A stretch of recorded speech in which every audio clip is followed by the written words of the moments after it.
guys. It's been a little while. Um, I'm doing another podfic today. This one's an Exo Kitty podfic, and blah, blah, blah, blah, blah. Sorry, I yawned. It's called Are You Okay, Love? I literally just posted this. Like, actually, 5 seconds ago, I posted this. So, yeah. I've actually been, like, having a lot of fun with this fic. This was actually probably one of my first fanfic ideas, like, ever. Because, well, there really isn't a reason. It's just, like, I watched Exo Kitty before I watched MHA, so, yeah. You know, actually, I'm lying to myself. This was not my first fic idea. My first fic idea was a Harry Potter fic. Huh. I should write a Harry Potter fic. Anyways, sorry. Yeah. So, I'm gonna read the summary, then I'm going to, read the first chapter. So, I need to stop talking. I'm in a very silly mood, apparently. Yeah, okay, I'm gonna read the summary and then the first chapter. Let's go. Ah! Sorry. I, like, hit my screen on accident and it scrolled and I went, ah! Okay. I'm gonna stop talking now. Summary. Kitty had a small smile on her face. God, how he just wanted to kiss her right then and there. But Mina restrained himself, waiting for her to say something about his confession. She must be at least a little bit happy about it if she's smiling. Mina, she said, with sadness in her tone. And he knew she was going to reject him just by the way she said his name. I just broke up with Day, and I don't think I could jump into a relationship that quickly after breaking up with the guy I've been in love with since I was 12. I also just figured out I was bi a few days ago, so... Or, Mino gets rejected on the plane ride to LA after their first semester of junior year, and he doesn't go back to first class. Instead, he stays with Kitty, and they end up getting to hang out again before the second semester. Chapter 1. A Covey family reunion and a rich boy. Kitty had a small smile on her face. God, how he just wanted to kiss her right then and there. But Mina restrained himself, waiting for her to say something about his confession. She must be at least a little bit happy about it if she's smiling. Mino, she said with sadness in her tone, and he knew she was going to reject him just by the way she said his name. I just broke up with Day, and I don't think I could jump into a relationship that quickly after breaking up with the guy I've been in love with since I was 12. I also just figured out I was bi a few days ago, so... Wait, he interrupted, genuinely surprised. Sorry for interrupting, but I didn't know you discovered you were bi. Covey, that's amazing. She smiled so wide that he thought it would split her face. Thanks for the support, Mina. Her eyes were soft as she spoke. Anyways, I didn't expect you to reciprocate my feelings, especially after getting out of your relationship with Day. I just need to get it off my chest. I hope this doesn't make anything weird between us, Covey, he said, smiling. Kitty laughed. Well, I don't think there's anything normal about our relationship, so how much weirder could it get, honestly? She said, smiling cheekily. Mino rolled his eyes. Whatever, you know what I mean, he said, bumping her shoulder with his own. The pilot came on and told everyone they would be taking off soon to make sure they were buckled in. Mino smiled as he looked at Kitty in his peripheral vision. She was looking at her phone, her tongue poking between her teeth slightly. She was concentrated. Or that's when Mino's seen her do that the most, anyways.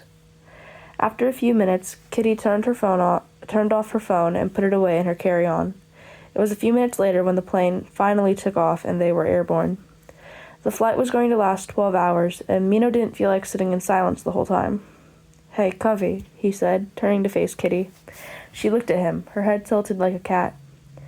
Do you want to watch a movie together? I saw they have that new romance movie you wanted to watch. Sure, she said, smiling. Mino smiled too. He reached into his carry-on and pulled out some earbuds. Not her earbuds, what the fuck? He put one in his ear before handing the other to Kitty. She took it and put it in her ear. He pressed on the search bar to find the movie. What movie? Well, it's called Sidelined, The Quarterback and Me. Kitty had been talking about how much she'd been wanting to watch it since the trailer came out, and she hadn't had enough time to sit down and watch it recently with all of her studying and getting kicked out of KISS. I would just like to add this little author's note, guys. When I started writing this fic, I had just finished watching Sidelined. So, that's why I said Sidelined. Anyways, Mino really hoped that this would brighten her mood after everything that's happened recently. He started the movie as he reached down into his carry-on again. He pulled out a blanket. He looked at Kitty with a questioning look, and she smiled and shrugged. He smiled back, sitting up in his seat before draping the blanket across both of their shoulders. His eyes lingered on Kitty as she pulled the blanket around her a bit more before he looked at the movie playing on the screen in front of him. I keep pausing, sorry. He watches the main character, Dallas, played by holy fucking God. Sienna Agudong, as Kitty had told him, stepped out of her car with her brother, Nathan, played by Drew Ray Tanner. I can't pronounce names, I'm so sorry, guys. They had just gone to the scene where Dallas and Drayton, the quarterback the title talks about, played by Noah Beck, were playing water pong when Kitty leaned her head onto his shoulder. He glanced down at her, and a smile tilted on his lips. She was watching the screen. Her eyes were soft like the rest of her face. Damn it, Mino really wanted to kiss her. She looked so cute. He restrained himself, knowing that Kitty wouldn't ever talk to him again if he did act on that impulse. Mino slowly decided to put his arm around her. She glanced at him with a smile before looking back to the screen. He smirked, letting his head rest atop of hers as he went back to watching the movie. When the movie finished, Kitty had immediately started ranting about it. Mino listened, his features soft as he looked at the girl who got him to be so whipped. Catherine Kitty Song Covey, the woman you are, Mino thought to himself, suppressing a smile. Once Kitty finished ranting, Mino suggested that they watch another movie. Kitty agreed immediately. What movie should we watch then? He asked curiously. Kitty thought for a moment, her tongue poked between her teeth again. Mino so desperately wanted to kiss her. Ooh, she said after a moment of contemplation. We should watch Inside Out too. Mino smiled. Sure, he said, finding the movie and starting it. He'd literally do anything for Kitty. If she asked him to do something, he'd do it, with a bit of teasing, but he'd do it in the end. That's how much he loved her. If only she knew how deeply in love with her he was. They were only about 30 minutes into their fourth movie, Time Cut, when Kitty fell asleep on Mino's shoulder. He didn't realize she'd fallen asleep until about 10 minutes later. When he did realize she'd fallen asleep, he'd smiled and paused the movie. Mino realized she had hair falling around her face, and oh, how it framed her face perfectly. So he decided to take it upon himself, and he brushed the strands of hair behind her ears. Kitty nuzzled closer to him once he did that. He just smiled and relaxed into the seat, and the feeling of Kitty's head on his shoulder. He fell asleep after a few minutes of just listening to Kitty breathe, steadily. The two of them slept for almost the whole plane ride, except Mino woke up with an hour left of their flight. While he waited for the flight to land, he listened to music and played with Kitty's hair. She didn't stir once, only nuzzling in closer to him. When the pilot came over the intercom to let them know the plane would be landing soon, Mino decided to wake up Kitty. He shook her slightly, but she didn't stir, so he said, Covey, it's time to wake up. The plane's about to land. She stirred this time, but she wasn't awake yet, so Mino continued. Covey, if you don't wake up, I'm going to pour ice-cold water on your head. That woke Kitty up. She blinked quickly and sat up straight. I'm awake, she said, yawning. Mino smiled. Guess I don't have to pour cold water on you this time, he said, laughing slightly as Kitty groaned. We're about to land, he informed Kitty, now that she was actually awake. She nodded as she yawned again.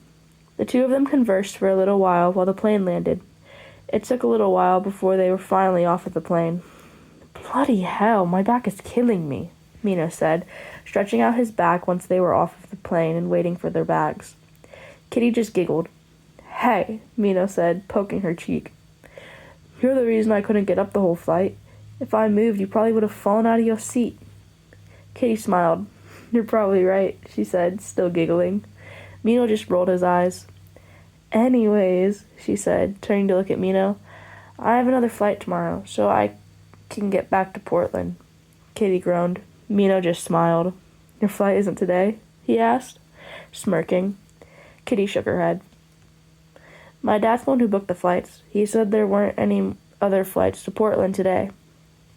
Kitty explained as Mino pulled out his phone to look it up. Once he'd finished searching, he just blinked down on his phone. There are 3 flights out of here to Portland within the next few hours. Kitty tilted her head at him, and Mino showed her his phone. That's weird, Kitty said, face scrunching up in confusion. It was really cute. Mino just shrugged. Then, he saw their bags. He was quick to grab them. Thanks, Kitty said, taking her bag from Mino as she texted her dad. The two of them started walking. Kitty was still trying to text her dad, and Mino put an arm around her shoulders to make sure she didn't run into anyone. She had quietly thanked him before looking at her phone again. Then, Mino saw the reason Kitty's dad had told her that there were no more flights to Portland until tomorrow. Covey, Mino whispered into Kitty's ear. She just hummed in acknowledgement. Mino rolled his eyes before using his hand to lift her head up. Look, he said, and he watched Kitty's face morph from confused to excited. Mino moved his hand and took Kitty's suitcase as she ran towards her family.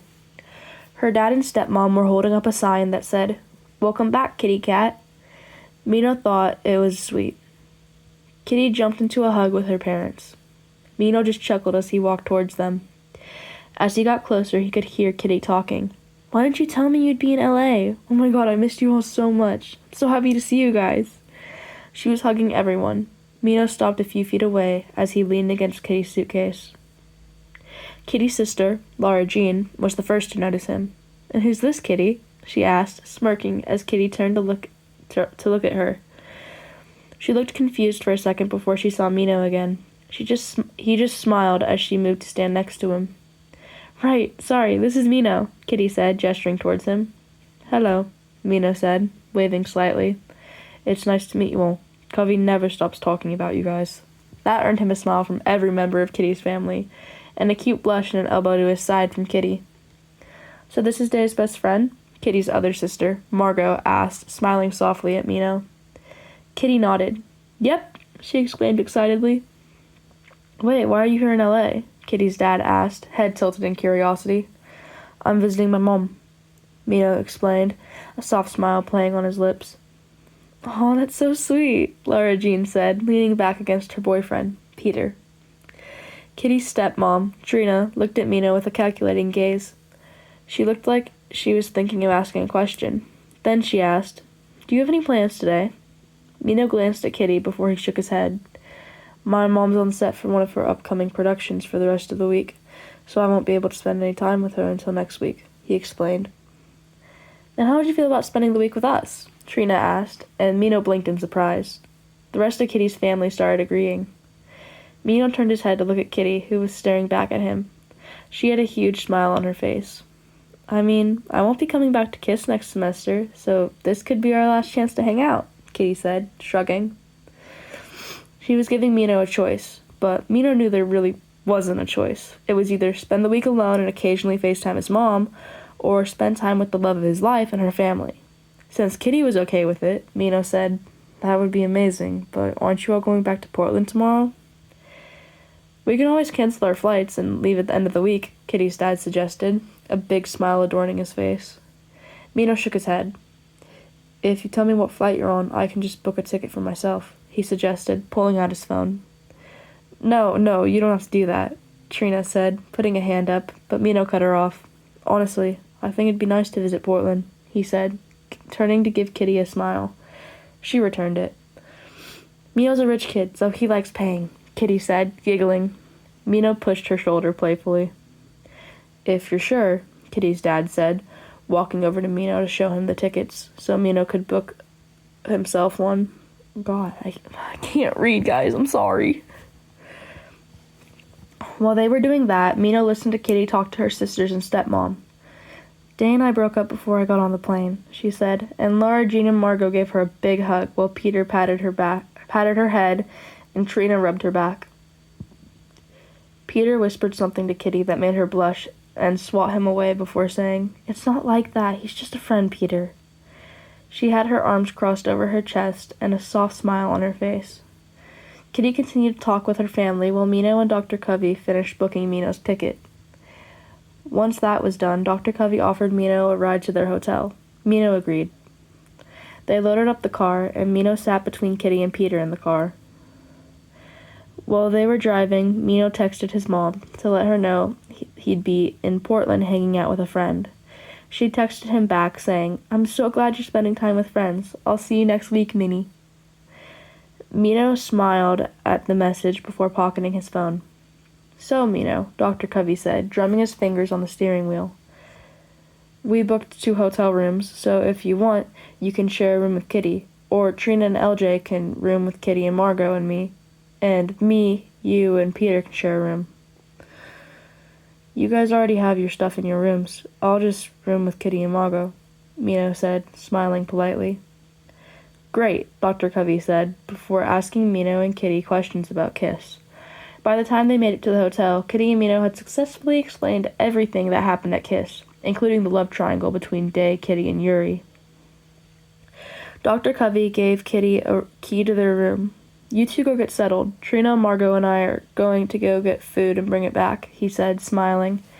"LJ and Peter will show you which room you're in." So that's what they did. Margot, Trina, and Dr. Covey got back in the car while LJ and Peter led Kitty and Mino to their room. Once they were in the room, Kitty plopped down on the bed that didn't have Margot's stuff on it and sighed. "Aren't you sharing a bed with your sister?" Mino asked, raising an eyebrow at Kitty as he pushed their luggage into the room. "Yeah, but her stuff's all over the bed, so I'm laying on your bed right now," Kitty said, eyes closed as she smiled. Mino smirked as he walked over to the bed. He tackled Kitty and she squealed. "Mino!" she cried as she giggled. Mino laughed too, a real laugh, not one of his fake laughs that he did when Day or Q made a joke.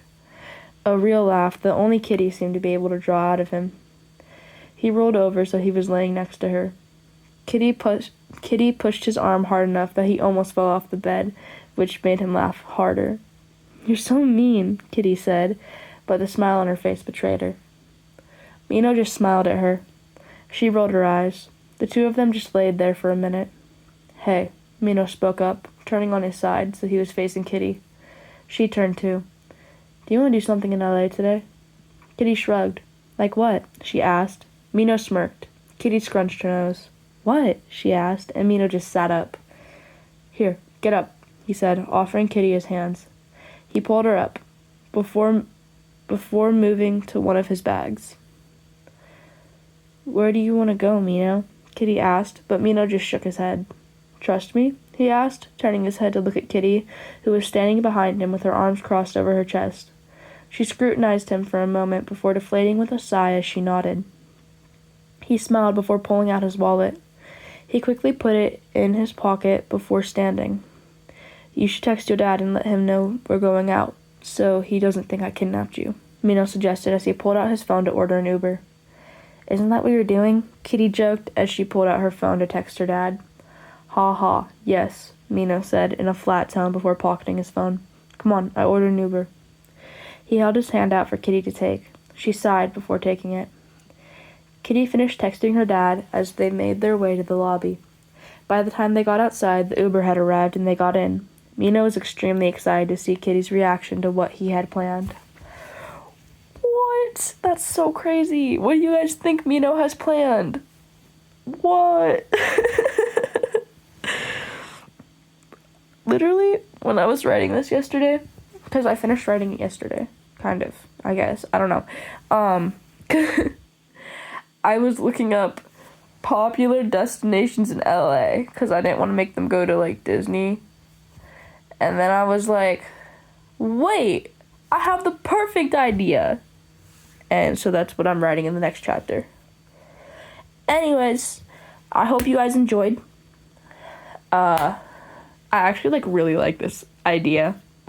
This was what I thought would be happening in season 2. Honestly.